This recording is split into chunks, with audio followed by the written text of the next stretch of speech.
Hello there, Internet land. This is Carrie Thrall with ABC Coaching. I am a board certified coach and I also am a licensed social worker. And I go live every week to share with you some tips and tricks on how to manage different things in your life that might be contributing to delays in your success or maybe even your well-being going down the tubes. Maybe you're not focusing on taking care of you and focusing on everybody else. So really, these lives are meant to help you find the avenues to bettering yourself. And sometimes, you might not even realize it, but these moments of insight that you gain from even just coming to a live can help you on a new trajectory in life. I've had some people get back to me and say that it's been great, some of the learning and changes that they've made. So today's topic I've covered before, but I want to go over it in a little bit different way. And I do want to note, if you are here live, say hi in the comments. I'd love to know who's here. Also, if you make a comment, please do give StreamYard permission to know who you are so I can call you out directly. Otherwise, I might just say, oh, great to hear from you, because I won't know who's commenting through StreamYard. So that being said, let's talk about tolerating those little irritations, or sometimes it's avoiding some big irritations. Okay, this has been on my mind just actually for the last couple of weeks because I realized I have been putting off and avoiding some big things for myself that have led to more complications and more struggles and less success because it's always been in the back of my mind. So first off, I want to talk about tolerating. Like what does that really mean? Okay, so maybe there's some task or some irritation or some struggle that you're just putting up with rather than taking action to resolve it. Okay, so some simple ones that I've recently recognized is there was a light bulb that was out in the basement, and it was a special light bulb, and I had to go to the store and buy this special light bulb to replace it because they're dimmable and they're bigger, and we wanted to have good ones for the environment. So I tolerated, though, that light bulb being out for weeks, if not months, because I don't go down there enough to know that it's out. And every time I would go down there, I'm like, oh, I need to put that on the grocery list, or I need to put that on the store list. And how many times did I forget to do that from the moment I walked downstairs to the moment I went upstairs? Oh, many, many times. It took a few months before I got that thing replaced. So that's one example of like a small irritation and something that you're tolerating. But remember that toleration, the thing that you're putting on the back burner, is still up here taking up space. It's like you're giving away time and energy to this thing that otherwise you would be able to use the time and energy for something more important, more valuable. Okay, so that's just one example. But sometimes there's things that we're putting off that are more uncomfortable for us to do, right? So I know, like for a recent one that I even wrote an email about to those that are on my list, is I've been putting off going to see a doctor for my hurt wrist. Okay, so I broke this wrist probably about 6 years ago. At this point, it might even be a little bit longer. And I was getting more pain and less range of motion in my hand and wrist again. And I put off getting it checked out for months. I was getting treatment. I was getting treatment through chiropractic care and through acupuncture, but I was putting off this next step. And I realized one of the reasons why I was putting it off and avoiding it was because the pain was noticeable. It wasn't all the time. It was infrequent enough that it wasn't something that was constantly in my mind until just a few weeks ago. But it was also the sense of like what I was worried about happening. Like, what if I go in there? I played the what if game. That's one thing that I'm going to encourage you not to do. I played the what if game. Like, what if I go in there and they say that there's a fracture and I need to have my arm casted again? I remember what that was like. I was in a cast for 2 months with my last time I broke it, and functioning was minimal. I couldn't do a lot of things because of it. So I was like, well, I don't really want to have that information. And the funny thing is like when you think about that, it's like I don't want to have that information because of the discomfort in the long term, right? Like the longer term of having the cast and having to go to PT and all that stuff. Like I didn't want to have that discomfort. But by avoiding that, I could have made things worse, right? So by avoiding going to a doctor, by avoiding talking to somebody, if there was a fracture in there, it could have gone a lot worse every single time I moved, every single time I acted, every single time I was doing something with it. It could have gotten worse. So even though my brain says immediate, don't go into this place of discomfort, I was delaying treatment because of that fear, but not realizing that that delay could actually exacerbate the problem. Okay. So again, this wasn't conscious. This was like, oh, I have other things to do. I don't have time to call. I don't have time to make the appointment. It's like I made up all these reasons not to progress on this area. All right.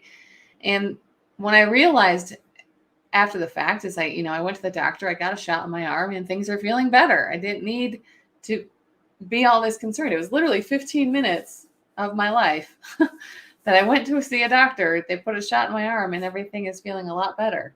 Now, it doesn't mean that I don't have to actively find ways to resolve the issue long-term, because that's a short-term fix. But it's not the worst case scenario that I was predicting in my head.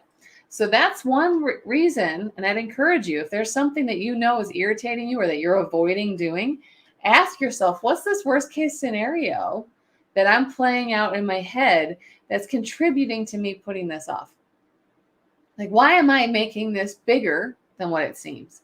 That's another reason why we put it off too, is we think it's going to take more time to do than what it really takes. Like, again, it took me probably in total an hour to make the appointments, because I had to go see my primary care and then I had to go see a specialist. Again, a total of 1 hour to resolve pain that had been going on for 2 months. So that idea of like, I'm putting it off because I want to avoid a longer term pain, or I want to avoid finding out the answer to this thing, could have meant that I was causing more problem. All right. So this doesn't just go for physical symptoms too. It could be that you're putting off a conversation or relationship because you're worried about the response you'll get. So the more you avoid it, the more resentments or frustrations or irritations that come up in that relationship. The more that you come to the conversation with, the more likely the negative outcome is what's going to happen.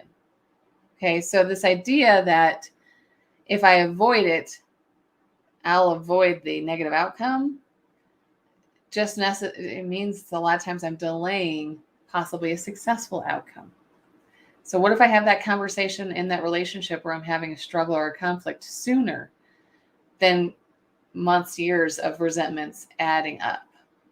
Well, I probably could resolve the conflict, or I could decide that this relationship isn't worth my time way in advance of this long-term pain that I'm going through, right? Maybe it's a change in career that you're thinking of, right? Again, we tolerate a whole bunch of things for a long time before making a decision to act. And I want you to take a minute, even right now, and write down something that you're tolerating, whether it's big or small, and just say, I'm putting up with this. I'm putting up with this conversation being, in the back of my mind, like replaying this conversation over and over and over again in my head. Or I'm putting up with the structure of this job that I'm in that I really am not satisfied with. Or I'm putting up with this idea that I'm comfortable where I'm at rather than trying something new and growing in a new direction. Or I'm putting up with this ongoing physical symptom like mine that I could resolve by just a couple visits to the doctor. Again, that situation for me, it could have been worse. It still can get worse. I mean, again, if the shot doesn't keep affecting the pain as it is, then yeah, I might have other complications down the road. But right now, I can say I've resolved my issue by action and by taking action. And now I have a plan of action for future problems. Okay, so this is where it's saying, okay, if I know in the back of my mind, these are the things that I've been avoiding, whatever the avoidance is about. Am I avoiding it because I'm going to be uncomfortable? Am I avoiding it because I'm going into what if land and getting too worried about the negative outcome and not even thinking like, if I acted today, I could get a positive outcome. Am I getting consumed with this idea that I'm the only one that can resolve this problem? I can't ask for resources or help, or I'm the only one that can add any struggle, any input to the struggle. Like I'm the only one that can do anything about it. I just don't have the time, mental energy, or space to do it. I can't make the time either. The thing is like, if action's not taken today, ask yourself what the consequence will be. Like, what if this problem worsens over time? What if it doesn't resolve in the way that you anticipate by not acting today? Because I got to tell you, at least with this physical reaction, and a lot of times with emotional, social, and mental fears and struggles and avoidance, whatever the piece is that I've had to work through, typically, if I avoid it, it gets worse. With this wrist, I avoided it. I rested it. I did some treatment for it. But what I found was I had a resolution available to me that I didn't participate in early, or where I could have had a month or two without pain.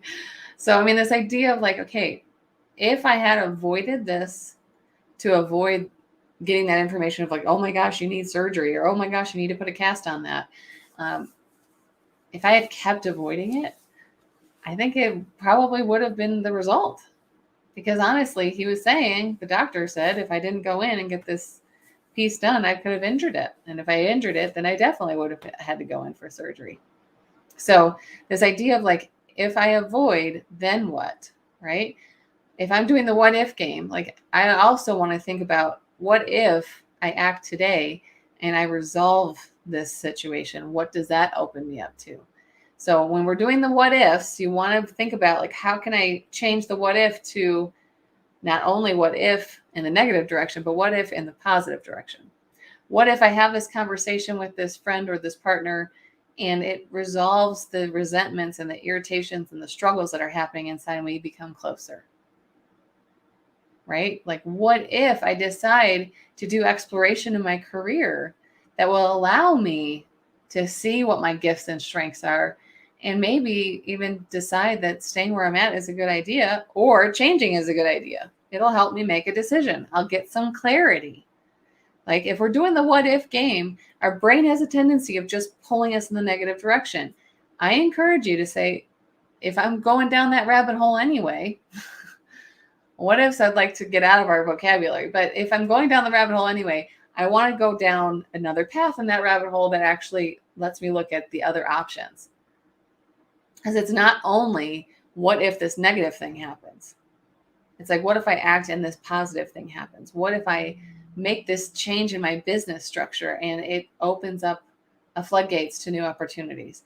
What if I open up myself to a new hobby or a new relationship, and it actually encourages a different skill set within me that I didn't even realize existed? How do I start opening up myself to change? Well, first, I got to figure out why I'm avoiding. That's number one. Two, what that avoidance is serving. Like, how is it serving me not to act? Because I'm bought into that, obviously, if I'm not acting, right? My wrist thing, it was serving me to a point to say like, well, I don't have to make time. I can just keep my schedule as it is. I can avoid activities that make it hurt, right? And, I don't need to find out the really big negative thing that I think is going to happen, right? Like, that's why I was bought into it. I decided that cost, though, wasn't worth paying anymore. And I wanted success. I wanted successful treatment of this problem. I wanted success in my business. So I keep thinking about how I can change my approach to things. I keep growing professionally. I keep thinking about different services I can offer. I keep working with different professionals to figure out how I can also engage people differently. So this idea of like, I can grow and stop tolerating the fear language in my head, stop tolerating the critical language in my head, and challenge it by directly acting and seeing results in a different direction. Okay. So why am I tolerating it? How is that avoidance serving me?